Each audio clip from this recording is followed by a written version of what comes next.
à l'endroit des conducteurs de mototaxis récalcitrants et autres camionneurs. Je voudrais vous dire que le maintien de l'ordre, il faut bien le comprendre, c'est le moulinex. Et les malfaiteurs, pour nous, c'est des condiments. Lorsqu'on met les arachides, le njang sans lait dans le moulinex, c'est la pâte qui en sort. Il faut bien le retenir.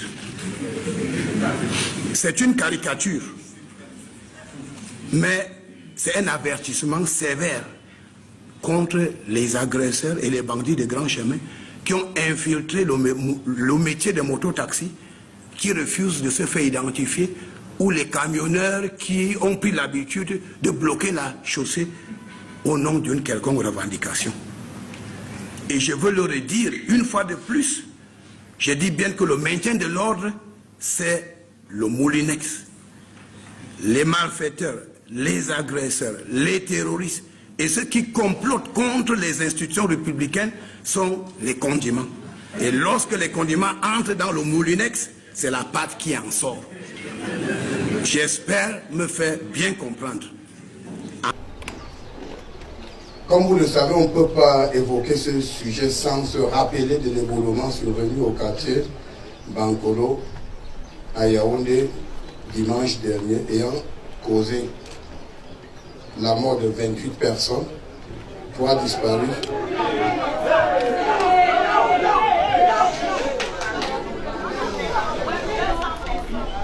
Je dis bien la mort, ayant causé la mort de 28 personnes identifiées. 28 personnes identifiées. Que si votre main droite est malade et vous êtes convaincu, c'est Matthieu 5, 29, 30, et vous êtes convaincu que votre main droite qui est malade peut contaminer le corps, il vaut mieux la couper. Il y a des prises de parole qui, à la première écoute, peuvent paraître banales. Et quand on est au Cameroun et qu'on connaît le tempérament du ministre de l'administration territoriale, on peut se dire encore le show by Paul Atangandji. On connaissait déjà le ministre de l'administration territoriale qui fait tout, qui se mêle de tout, qui est partout, dirige tout, qui ferme les bars, les boutiques, les églises, accompagne les fidèles musulmans à la Mecque, menace les opposants politiques. Aujourd'hui, nous découvrons l'apôtre Paul dans sa version Android avant l'apocalypse. Le désormais ministre évangéliste aurait-il compris avant tout le monde que seule la prière peut sauver le Cameroun? Il vient d'entrer dans l'histoire comme le tout premier ministre de la Deuxième République à avoir neutralisé les coupeurs de route de la nationale numéro 3 par l'évangile. Pendant que la police et la gendarmerie traquaient ces gens de mauvaise vie, le nouvel apôtre Paul prit la route de Douala et a rencontré Jésus à Pouma. Ayant reçu la révélation, il a décidé de partager avec ses disciples l'évangile de Matthieu. Matthieu 5, 29, 30.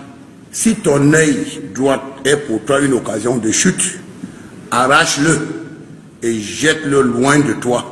3 jours après son homélie aux autorités administratives, le feu du Saint-Esprit a localisé les coupeurs de route et la puissance de son évangile a permis aux forces de défense et de sécurité de mettre la main sur ces brigands coupeurs de route. On peut ne pas aimer ses méthodes, ses prises de parole, parfois insolites,